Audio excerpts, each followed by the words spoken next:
March 21st, 2023. Just doing a location revisit. This is one of the spots that the goats were actually fenced into a riparian area. And most notable is that the things that are coming back are exactly what aren't supposed to come back.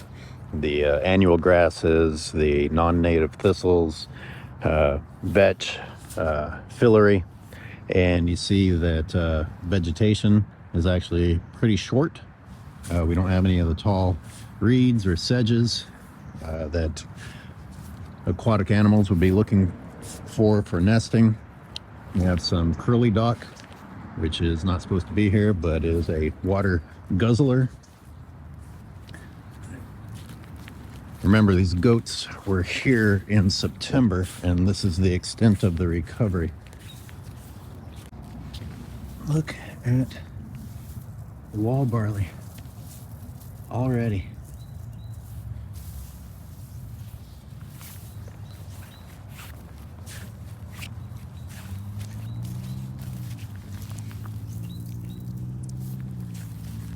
Ripped up brome already.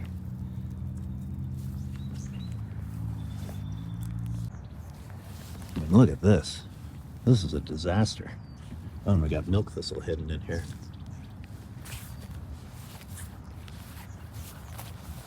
And on the right, the humans continue with their dedication to deathscaping.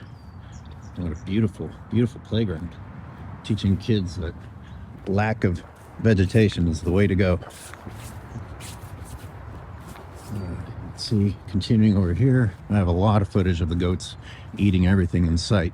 But maybe most dramatic to point out is that there was a native flowering plant in here.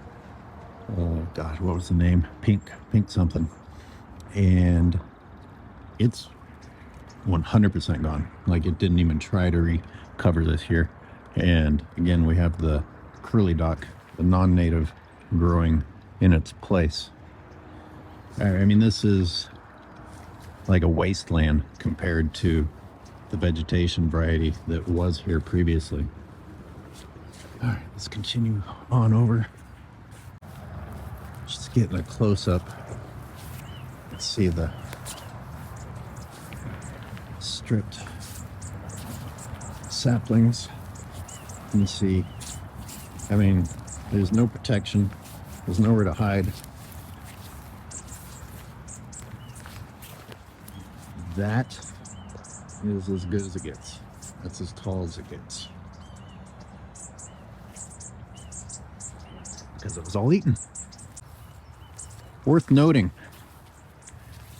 these annual grasses that come back every year, despite the goat grazing supposedly managing it or solving it, they grow even better underneath the canopy of our native oaks, which is interesting. You know, you find them in open sun, open fields, but they're obviously liking something about being under the canopy. Does it have something to do with the root system, the mycorrhizae? Are they taking advantage of what's happening underground and stealing that moisture for their own sake? Because there haven't really been leaves for a long time on this tree to claim that they were enjoying the shade. And indeed, this has been a rare year where we aren't constantly seeking shade. So what's going on with these annual grasses loving the canopy of oak trees? And I've got more examples of it out here. And what you see out there, well, we'll get a close-up, is the death line, the goat line. As is the case everywhere that I have been documenting, the broadleaf fillery is present. Wow. It's getting going already. You see, this almost looks like two species of trees, one on top of the other one. That is the same tree. This part here is just what was accessible to the goats when they get on their hind legs or pull the branches down to feed on them. And this continues all the way out. So what's worth thinking about here is that this is March 21st, and the goats did this to the tree back in September. And so for any of you who want to say, oh, it's fine, you know, the tree recovers, well, this is what recovery looks like that many months later. We do have some Menzies fiddleneck. Always good to see some, come on. Good to see some flowering annuals. Those aren't new though. That's not a new thing. We got a tiny little patch of blue dicks here, also a native. But otherwise, this is just an ocean of non-natives. Hello, geese. The geese have fewer and fewer landing spots around here. Wolf, come here. All this housing development is occurring at an alarming rate. There we see more of the goat line, the death line.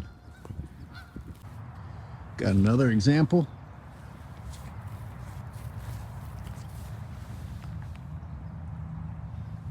The tall annual grasses. And it gets shorter right out here. Continuing examples of the death line. I should not be able to see that water. I should not be able to see any animals hiding down in the creek, but I can because of the goat grazing. More of these tall grasses underneath the oak tree. And once again, right at the canopy's edge, you see that it gets shorter. Look at this sanitized area. I call it sanitized, where the people, the powers that be, have grazed this to where you don't have any of the vegetation that would normally be here. Tell me where a duck is gonna nest. You know, tell me where you would want to hide your young in this cleaned out disaster of habitat that the goats ate. Got some showy sedge over here. Now, I either didn't notice it or wasn't here at the right time in the past, but this is new to me. Oh good, we have some more of it.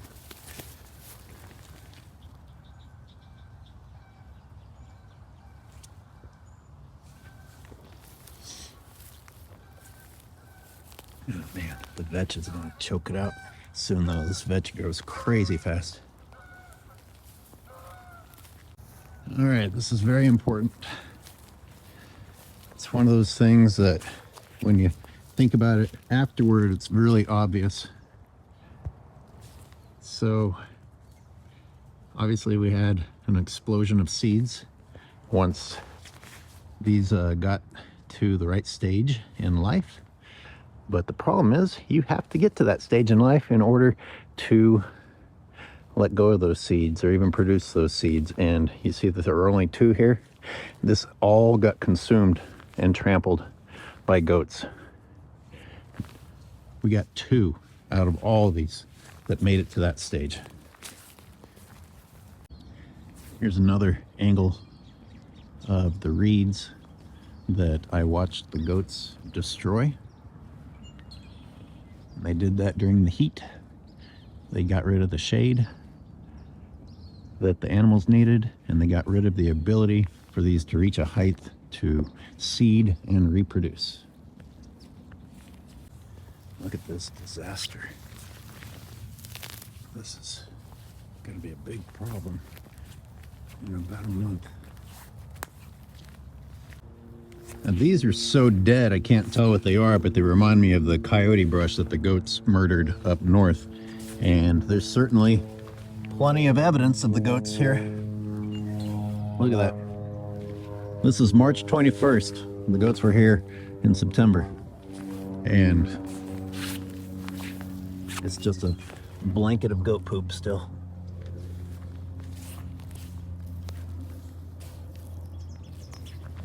Check this out.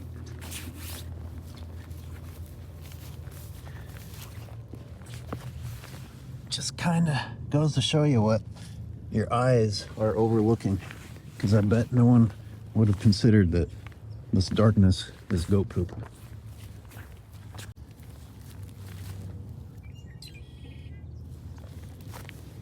One last look at the death line and we'll call it a day.